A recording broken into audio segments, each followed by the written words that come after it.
नमस्कार मित्रों, बहुत बहुत स्वागत है आप सभी का हमारे यूट्यूब चैनल सनातन स्पिरिचुअल में। फेंग शुई के अनुसार रखे लाफिंग बुद्धा, खुलेगा तरीके का हर रास्ता। जी हाँ मित्रों, आज की चर्चा का विषय है कि लाफिंग बुद्धा आपके जीवन में लाएंगे धन, सुख, समृद्धि, शांति और तरक्की।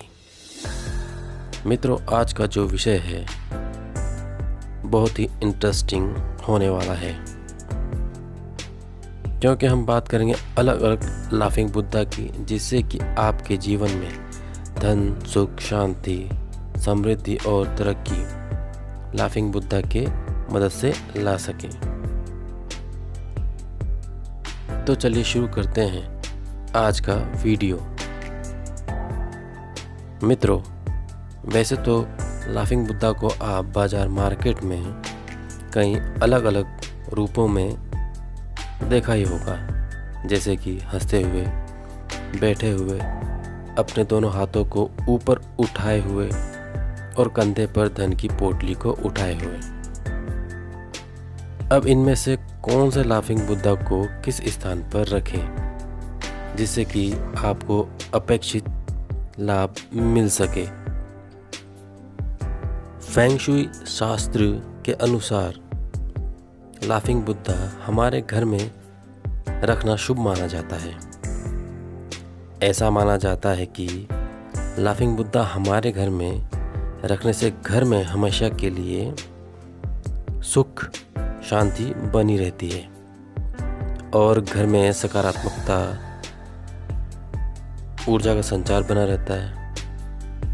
लाफिंग बुद्धा को घर में रखने से हमें सफलता की प्राप्ति होती है और हमारी जो आर्थिक स्थिति है वो मजबूत होने लगती है। ऐसा माना जाता है कि घर में रखा हुआ लाफिंग बुद्धा घर परिवार पर कोई विपत्ति नहीं आने देता है। लाफिंग बुद्धा को आप लोग बाजार में अलग अलग कई रूपों में देख सकते हैं, जैसे कि हंसते हुए, बैठे हुए, कंधे पर धन की पोटली को लिए हुए और हाथों को ऊपर उठाए हुए। ऐसे ही बहुत से लाफिंग बुद्धा होते हैं। आप कौन से बुद्धा को घर के किस दिशा वाली जगह पर रखें जिससे आपको अपेक्षित लाभ प्राप्त हो सके। लाफिंग बुद्धा को घर या दफ्तर में जहाँ भी रखें, इस बात का ध्यान अवश्य रखें कि उसकी ऊंचाई आपकी आंखों के बराबर तक हो, ताकि जब भी आप लोग आए या घर दफ्तर में प्रवेश करें तो आपकी सीधी नज़र लाफिंग बुद्धा पर पड़े। लाफिंग बुद्धा को ज़्यादा अधिक ऊंचाई या फिर नीचे ज़मीन पर नहीं रखना चाहिए, नहीं तो फिर ये नुकसानदेह हो सकता है। तो चलिए बात करते हैं हम पहले पोटली लिए हुए लाफिंग बुद्धा की। जो लोग पैसा जमा नहीं कर पा रहे हैं या इकट्ठा नहीं कर पा रहे हैं, तो उन्हें चाहिए कि वो लोग धन की पोटली लिए हुए लाफिंग बुद्धा की मूर्ति लाकर रखें। इससे धन संबंधी कार्यों में लाभ मिलता है। अब इस लाफिंग बुद्धा को किस दिशा में रखें? इस लाफिंग बुद्धा को अपने घर के दक्षिण पूर्व दिशा में रखें, जिससे कि इस दिशा की सकारात्मक ऊर्जा की बढ़ोतरी होने लगती है। जी हाँ, ऐसा करने से सकारात्मक ऊर्जा जो है बढ़ जाती है, जो धन और सुख को अपनी ओर आकर्षित करती है, अपनी ओर खींचती है।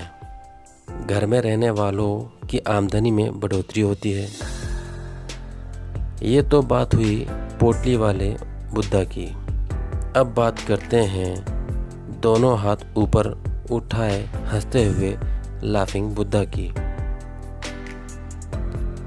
वास्तु में घर की पूर्व दिशा को परिवार के भाग्य और सुख शांति का स्थान कहा जाता है।